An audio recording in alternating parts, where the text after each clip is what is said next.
altine fukki fan ak ñett ci weeru avril atum 2020 miroir Covid-19 beneen numéro bu bees mbokku téléspectateur yu télévision Futur Média ñu leen di sant di leen gërëm ci safo bi ak kóolute bi numéro bu bees dañu koy dooree ak nañu koy defee saa su nekk ni ma leen ko waxee woon tey ci altine ji fukki fan ak ñett ci weeru avril atum 2020 Sénégal mi ngi ci ñaari téeméer ak juróom-ñeent fukk ak benn ci ay cas positif yu Covid-19 tey nag am nañu fukki cas ak benn ci yu bees fukk yi di ay cas contact benn cas la ñu am muy transmission communautaire boo leen xoolee itam tableau bi gis ngeen ne ñiy wér ñi ngi yokku ñoo ëpp fuuf fi mu ne ni ñu nekk ci traitement ndax ñi wér toll nañ ci téeméer ak juróom-ñaar fukk ak juróom-ñett ñi nga xam ne ñoom ñoo nekk ci mpaj ñi ngi ci téeméer ak fukk ba tey rek région yi nga xamante ne si ñoom ñoo am jàngoro ji amul benn changement muy Saint-Louis Louga Diourbel Thiès Dakar Fatick Ziguinchor Kolda ak Tambacounda Dakar googu fa la ñuy des dem ca banlieue bu Ndakaaru fekki fa Salif Sow Salif nuyu naa la. di la fay bu baax soxna Faty Dieng. département bi am na fukk ci ay cas waaye am na ñu teg loxo aussi. toll nañu ci juróom-ñaar fukk ak juróom benn doomu aadama yi nga xamante ni police bu Géejawaay teg na leen loxo ñoom ñëpp ñu ngi leen tegee loxo ci plage yi nga xamante ni ñoo nekk ci diwaanu Géejawaay yi ñeent fukki ak ñeent ñoom jàllale na leen ci procureur fanweer ak ñaari njëkk ya dañ waxtaan ak ñoom bàyyi leen ñu ñibbi waaye teewut xale yi di continuer di ñëw ci géej gi moo tax ba ñeent fukk ak ñeent yi ñu xamante ni police mu jëndee leen teg loxo dañ leen yóbbu ci procureur talaata ji ñu wax lu tax ñoom nangoowu ñuy jëfee ndigalu buur lu tax waa Géejawaay taxawee noonu di xeex li nga xamante ni moom mooy coronavirus fii parce que gox bi dafa am ay cas ñi nga xamante ni ñoo amee jàngoro ji di fi yeewoo seen lim mot na ci fukk ñaar ci ñoom li ñuy wax transmission communautaire maanaam am nañ ko te xamuñu fu ñu ko jëlee ci lañ toll heureusement kenn ki moom doo nga dëkkoon keneen ki njaboot ga weesuwul ñett préfet bu Géejawaay mu ngi ci gën a indil ay leeral. pour le département de Guédiawaye tey am nañu benn cas bu bees cas contact la woon donc ñu ngi ko doon suivre donc au total ñu ngi ci 10 cas pour le département am na 2 cas yoo xamante ne fii lañ leen jotee woon prélevé mais dëkkuñu Guédiawaye cas contact yi également ñu ngi leen di suivre on en a plus d'une vingtaine qui sont actuellement suivis parce que ñun dañoo jël en même temps même cas wu Pikine yi dañ leen di ñoon jël en charge. léegi si fukki cas yi est-ce que am na ay cas communautaire waaw am na ci cas communautaire mais heureusement pour ñun teel dañ ko identifier parce que premier cas communautaire bu ñu amoon boobu def na peut-être une dizaine de jours moom jotoon nañ ko identifier heureusement ñi ci am ñaar ñi ci am yëpp kenn ki il vivait seul. keneen ki il vit dans une famille boo xamante ne 3 personnes la ñu woon. kon préfet nee na sax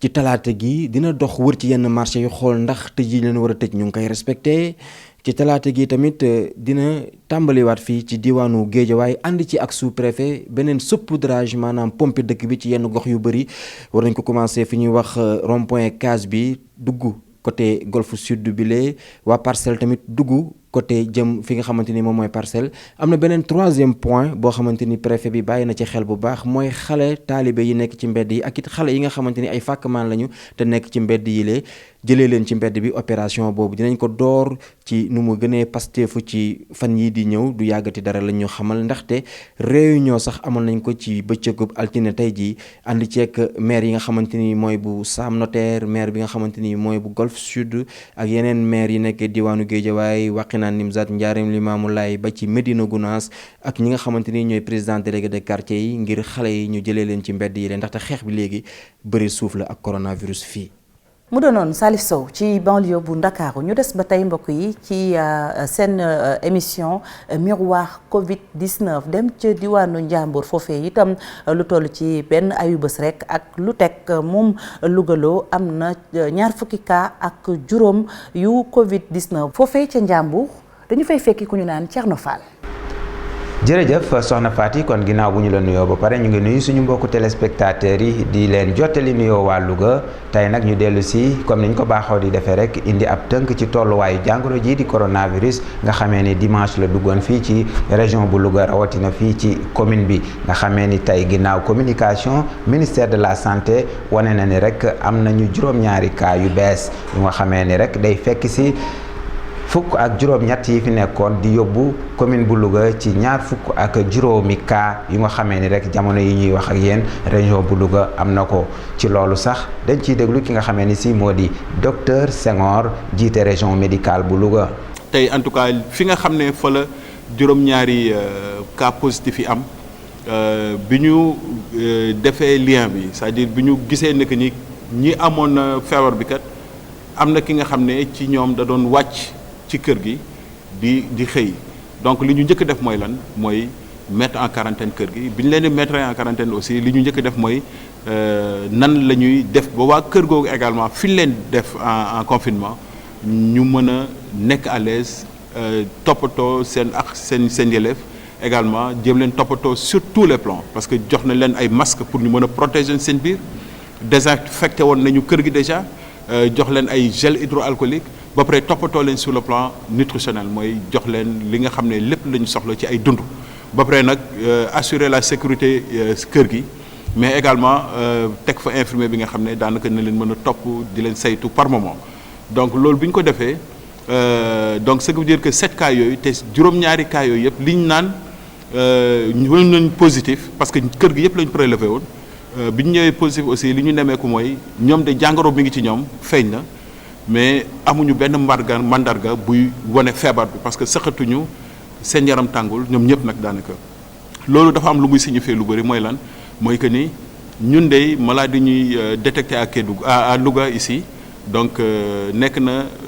ñi nga xam ne déjà feebar baa ngi ci ñoom mais développé guñu feebar bi en tant que tel doomu jàngoro baa ngi ci ñoom mais développé guñu feebar bi donc loolu ñaari wàll la benn bi mooy lan mooy que ni ki nga xam ne gis nañu feebar bi ci moom lu teel dinañ ko protéger moom parce que ay fajam du nekk lu compliqué parce que dugg ci ay complications dina neex a faj dina teel a génn ak jàmm mais également dinañu permettre li nga xam ne mooy wàllante bu gaaw bi ñu mën ko éviter. ñii di patients yi nag ñoom ñëpp ñu ngi ci jàmm seen wér-gu-yaram ñu ngi koy saytu fu ci mel ne hôpitalu Saint-Louis Dalal Jàmm ak fi nga xamee ni moo di Diamniadio fi mu toll nag am na lu toll ci téeméer ak fanweer ak juróom-ñeenti doomu aadama yu nga xamee ne rek fi mu toll ñu ngi leen quarantaine. donc ñëpp ñi ñu jël ñëpp nag muy 25 malades yëpp comme amaguñu fi nga xam ne foofu la ñuy jëlee en charge maladie muy CTE donc dañ leen obligé yóbbu. am na ñu nekk Saint-Louis am na ñu nekk Diamniadio am na ñu nekk également Dalal Jàmm donc pour wax ni que ni également li nga xam ne mooy suñu centre de traitement bi semaine bi passée waa niveau national ñëw nañ pour valider mais bi ñu ñëwee dañ ne kat am na lu des tuuti li nga xam ne war nañ ko mën a eggali pour gën a sécuriser ñi nga xam ne ñoom la ñuy faj mais également ñi nga xam ne ñoo leen di faj donc ci loolu lañ nekkoon également di ko toppatoo week-end bi yëpp ci lañ nekkoon donc tey ci yoon waa jéem war nañu ñëw. pour valider avec l'équipe parce que nit ñi déjà ñi fi war a nekk war a toppatoo nit ñi déjà week-end bi ñoom ñëpp ñu ngi woon Dakar à Diamniadio pour mën a xam nan la ñuy liggéey nan la ñuy toppatoo donc ñooñu déjà def nañu immersion bi ba dellusi nañu donc matériel bi nga xam ne également moom la ñu war a mettre en place pour unité bi dox matériel bi aussi teg nañ ko les médicaments sont disponibles tout le matériel est déjà disponible donc tey la ñuy xaar waa jéem pour valider et incha allahu rabbi bëgg nañ day suba. malade bu jógee ci Louga à partir de demain ñun ñoo lay jël en charge ici au niveau de la région. soxna Faty fii ñu toll autorités yi dañu gën a farlu ci wàllum sensibilisation bi ak prévention bi loolu sax moo tax ba préfet bu département bi jëloon ab dogal ngir nag désencombrer li nga xamee ni mooy ñaari marché yi nekk ci Louga ñi amul place ñu tas leen yóbbu leen ci fi nga xamee ni moo di stade Watel. loolu nag tàmbali nañ ko tey jii ci marché police fas yéene ko yeggale bu subaak jàmm ci marché central ñu jàpp ni mboolem mi nga xamee ni ñooy lal ci suuf ak yenn cantines yi nekk ci trottoir yi moom la ñu yëkkati rek fas yéene boole leen fële ci stade Watel nga xam ni jàpp nañ ni moo gën a yaatu loolu nag mooy li nga xamee ni si soxna Faty moom la ñu mënoon a tënk fii ci diwaanu Louga aju ci jàngoro jii di Covid-19. Thierno Fall ñu koy sant di ko gërëm askanu Njàmbur toll ci lu jëm ci wàllum sensibilisation gis nga ni mu ko waxee ca Ndax Géej la ñuy jubali foofu itam am na lu toll ci juróom-ñaar ci ay cas yuy faju ca bërëbu fajukaay yooyu les juróom-ñaar nag bu ñu ko waxee ñeent ya ñoo dëkk Ndar ñett ya ña nga bàyyeekoo Louga loo gënu jóge ca Ndax Géej dañu fay fekki Ousseynou Diop. jërëjëf ñu ngi leen di ziar di wax ni ñu ngi ci diwaan Ndar Géej tey jii nag seen page bi nga xamante ne dañu ko jagleel lii di miroir Covid 19 lañ cey njëkk yi yàbbi bokk na ci kàddu yi nga xamante ni ministre bi yore lépp lu jëm ci wàllu développement communautaire di Mansour Faye yëkkati na ko ci jafe-jafe bi nga xamante ni am na ñoo xamante ni ñu ngi kiy wax ci juróom benn milliards yi nga xamante ni moom la ñu war a jël ngir transportu ceeb bi yóbbu ko ci yenn ci gox-goxaat yi ministre bi nag daan nay weddi yooyu kàddu nee na looy lépp dara amu ca te itam ñi nga xamante ni ñoo koy wax dañuy wax lu leen neex ndaxte koppar yéen ciy dugal eggul sax ci benn milliard ak juróomi téeméer ci ay millions Mansour Faye ci leeral. mooy les experts nga xam ne ñoom daal ay nañ ci lépp dañuy jël seen ay machines à calculer xam nañu liste yëpp commune bu nekk xam nañu lu fa war a dem ak njaboot gu nekk looy am bu ñuy calculer daañu mën nañu xam exactement coût transport bi fu muy toll bu boobaa daañu xam ni gëw ma sax mu toll 1,5 milliard gëw ma ko. transport bi aussi bu ñu paree daañu def bilan toutes les dépenses yi nga xam ni moom moo lalu ci lii nga xam ni moom lañ dénk daañu def dépenses yi wax luñ ci dépensé tekk ñëpp xam ko donc loolu moom moo amal intérêt fu nekk ni lu ma tal mooy liggéey talu ma leneen jërëjëf.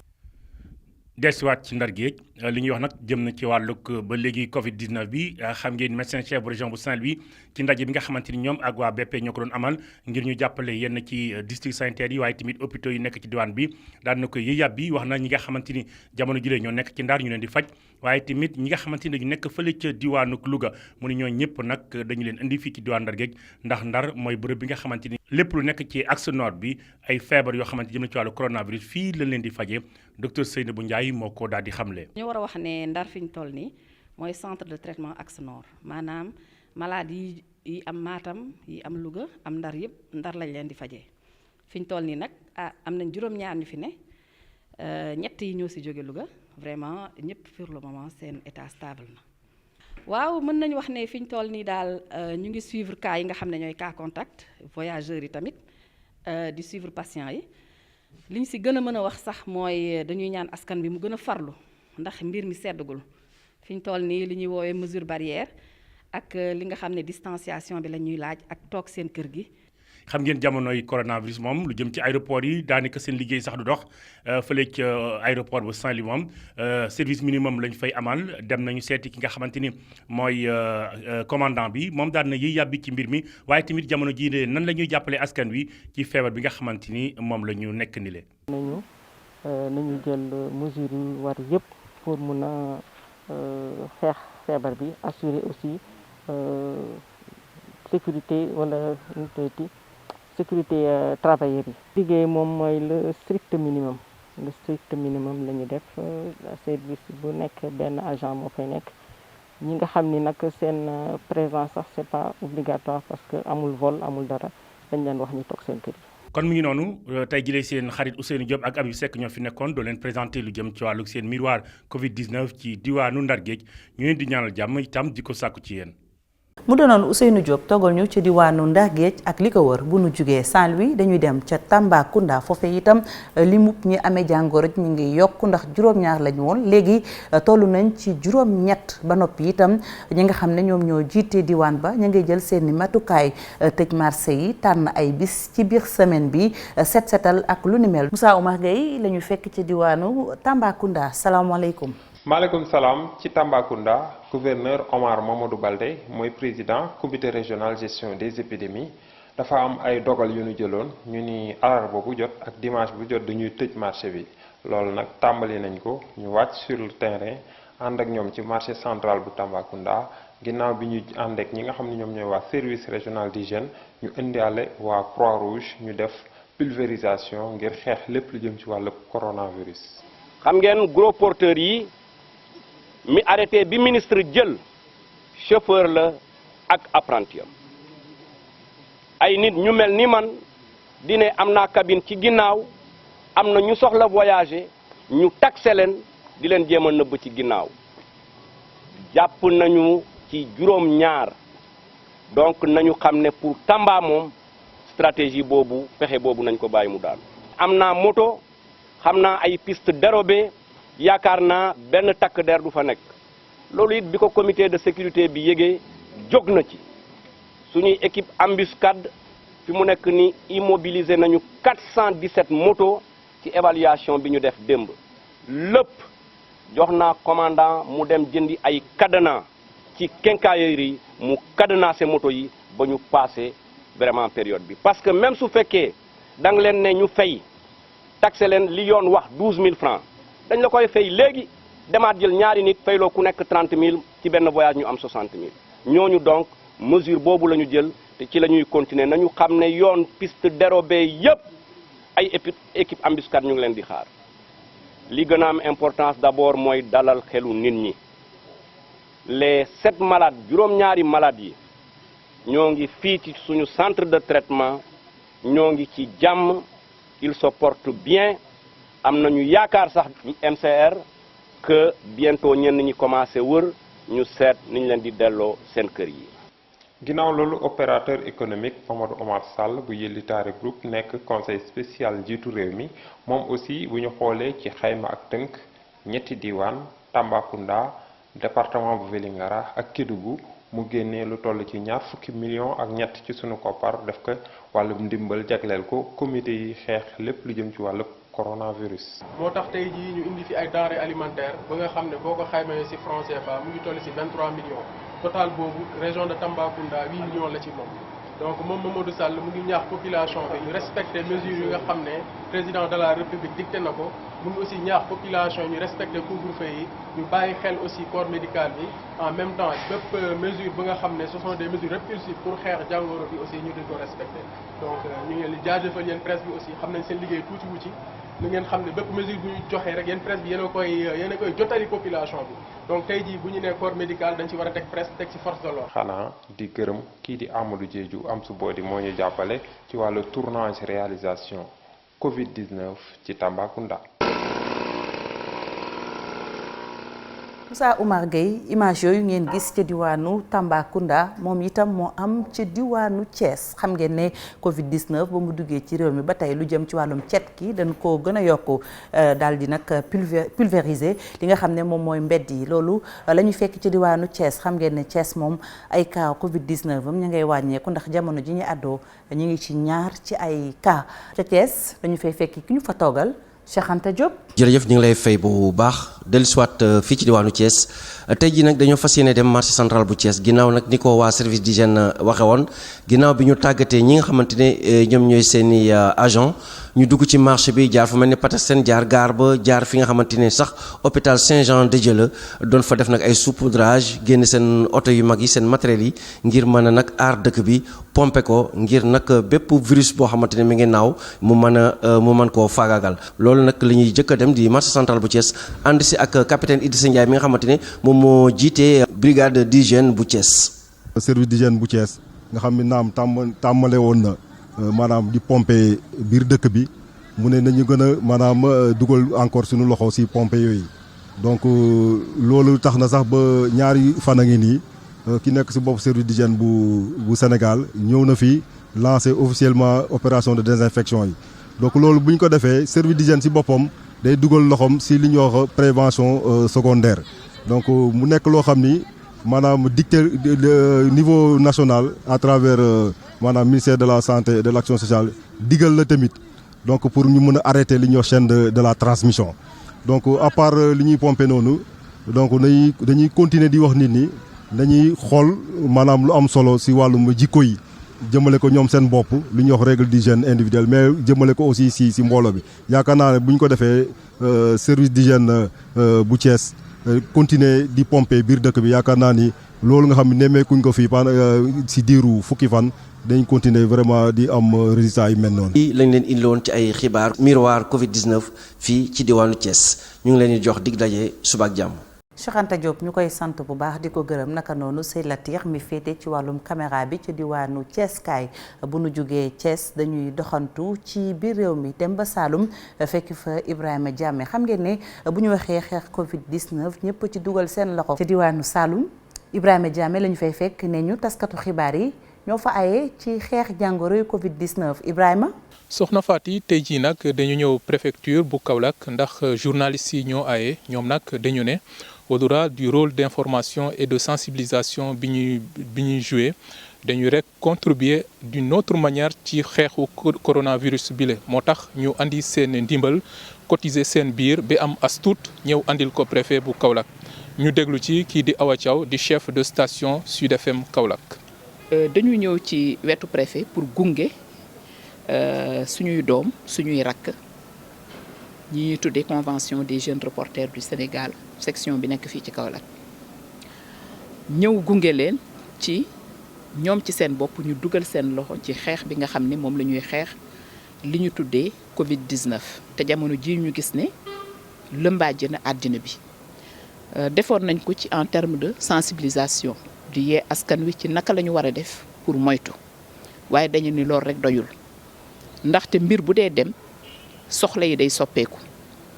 gis nañ ne soxla yi ñu ngi commencé soppeeku ndaxte tey jii boo gisee am na ay luuma yu ñu fi tëj doxatuñu ñi nga xamee dañ fa daan dem di yëngatu di daan seen doole di fa am as tuut tey jii yoratuñu ko marché bi vrai 14 heures mu tëj daanaka am na ñu fi daan nekk di fi daan seen doole tey jii amatuñu ko kon ñi gis ne soxla yi mi ngi tàmbalee tar surtout ci borom kër yi nga xamee ne si dañu néew doole wala bokk ci njaboot yi nga xamee dañu néew doole ñu ne nag jot na kenn ku ci nekk làmb as tuutam ci li mu am ñu dajale ko def ci loo xamee ne si lu mu néew néew dina am njaboot yoo xamee ne si dana leen féete fenn. ndimbal li nag ceeb la ay saaku ceeb la ñu jox ko ki nga xamante ne moom mooy préfet département bi di Ahmed Tidiane Thiaw donc Ahmed Tidiane Thiaw rafetlu bu baax a baax li nga xamante ne journalistes yi def nañ ko ndaxte nee na gis na liggéey bi ñuy def buñ ci dollee li nag mu doon loo xamante ne mu ngi leen di jaajëfal bu baax a baax. waaw dama wax léegi ne wax dëgg yàlla sama xol moom tey sedd na lool te kuréel gi ñuy wax convention des jeunes reporters moom moo ko seral bi ñu sóoboo ci xeex bi muy mbas mi tudd Covid 19 booba ba léegi yaakaar naa ne fu ñu teg suñu tànk yéen a ngi koy topp ngir dégtal askan wi li xew ak li ñu fi def bu ñu waxee ndimbal nag léeg-léeg yu mel noonu taxawaay yu mel noonu nit ñi da leen ay fab bi duñ ko bàyyi xel te fekk na dey bu ñu xooloon loola lan mooy njëgam danañ gis ne joxe ngeen ay millions ci xeexu jàngoro ji su ko nit ñi xamee ak suñ ko xamul waaye tey nag da ngeen ko dëggal ci beneen anam mooy kuréel gi ñuy wax convention des jeunes reporters ñi ko séq ñoom ñoo làmb seen gafaka kenn ku nekk jël as tuutam ñu dajale ko jënd ay saaku ceeb ñëw teg ko ci loxo préfet ngir ñi nga xam ne dañ ko aajowoo ci biir askan wi ma wax ne loolu dafay wane rek ne buñ ne tabe ajuwul ci am ak ñàkk tabe dëgg xel mooy tabe xol mooy tabe mu mel ne sunu mbokk journaliste yi nag wane nañ ne rek seen xol tabe na seen xel itam tabe na ma di ko béggee waaye di leen ci sargal di leen ci delloo njukkal. kon soxna Faty lii lañ leen andiloon kon fii ci préfecture bu Kaolack mu doonoon contribution bi nga xamante ne journalistes yi bootu ci convention des jeunes reporters bu diwaanu Kaolack def nañ ko kon andi seen contribution ci xeex bi ñuy xeex pandémie bi de ñu leen di jox dig daje ba ëllëg incha allah. Ibrahima Diame ñu koy sant di ko gërëm ak naataango ya nekk foofee ci diwaanu Saloum jugee préfecture bu Kaolack dem ci biir réew mi jeexale ak Ali Bandel Niang xam ngeen ne diwaanu Matam itam amuñu li nga xamante ne si moom mooy cas positif bu Covid 19 lu ci mën a am lu jëm ci wàllum couvre-feu yi takk der yi ñu ngi cey def ab liggéey bu am solo. ca Matam Ali Bandel Niang la ñu fay fekki Ali Bandel maa ngi lay nuyu. soxna Faty maa ngi leen di fay di leen dalal jàmm ci région bu man ñu nar a ànd kon ak commissaire Arouna Kane mi nga xam ni daloon na sax ak détachement bi nga xam ni renfort la bu jógee ci GMI di groupement d'intervention bu police. donc depuis que bi opération tàmbali ba léegi il y a peu d'interpellations su ma ko mënee xayma si depuis couvre-feu bi mu amee ba léegi on a eu que 7 personnes interpellées. Et donc ça veut dire que vraiment les populations adhèrent aux mesures restrictives de l'autorité administrative et que xam nañu tamit lii pour seen njëriñ donc ça veut dire que vraiment takk der yi ñoo ngi def seen liggéey ni mu waree frontières yi gars yi éléments yi ñoo ngi koy tenir ni mu waree te vraiment y a pas encore de cas c'est-à-dire que takk der yi ñoom ñëpp manko muy police au niveau de la commune le commissariat de police des frontières ak armée ak gendarmerie ñoom ñëpp vraiment ku nekk mi ngi ceinturer sa gox di dafa def liggéey bu mucc ay ba nga xam te ne vraiment amaguñ fi benn cas. soxna Faty ñu ngi fii di bërëb bi nga xam ni moom ku xam Matam min nga ko muy Angle Fadel di bërëb bi nga xam ni da doon faral di bëri nit ku waay ni nga ko gisee nag ci image yi du benn doomu aadama boo xam ni fekk nañ ko fii ni ko commissaire waxee sànq sax juróom-ñaari doomi aadama rek la ñu interpellé bi ñu dooree couvre-feu beeg léegi muy wone ni askan wi donte métti na waaye ñoom intégré nañ ko ci seen quotidien ba xam nañ ni takk der yi du ñu seen ay noon ndax feebar bee ko laaj xam nga bu ñu ne ku nekk na nga des sa kër bëccëg bi sax ñu may la nga war a mën a dox say soxla guddee nga war a mën a kon fattu sa biir kër du coono boo xam ne dañ koy teg nit ñi waaye da di pexe yi nga xam ni moom la ñu digal pour ñu mën a fàggandiku aar suñu bopp ci feebar bi nga xam ni lëmbe na àdduna bi ma bëggoon kon ñëwaat ak commissaire Arouna Kane ci aspect social boobu nga xam ni police daf koy taxawee sénégalais yi. waaw police dafa bëri ay fànn au-delà de la mission de répression humanisme daf si bokk ndax par exemple da ngay génn daje koo xam te ni vraiment dafa soxla ndimbal bi mën na nekk dafa fekk ni àndul ak sagoom wala dafa wéradi loolu tamit loolu si suñu formation la bokk nga xam te ni képp ku nga xam ni dafa nekk si njàqare rek nu jàppale la loolu moo tax vraiment su bi ñu débuté opération yi ba léegi dañu ñaax éléments yi ñu agir avec discernement c'est-à-dire cas bu taxaw seen kanam ñu xool cas bi li ko wundu ndax képp kuy dox rek am na lu la yëkkati jafe-jafe. soxna Faty mu ngi muy image yi nga xam ni gis ngeen ko boobu ba léegi ñu déggu ci mbedd capitale régionale bu Matam ànd ak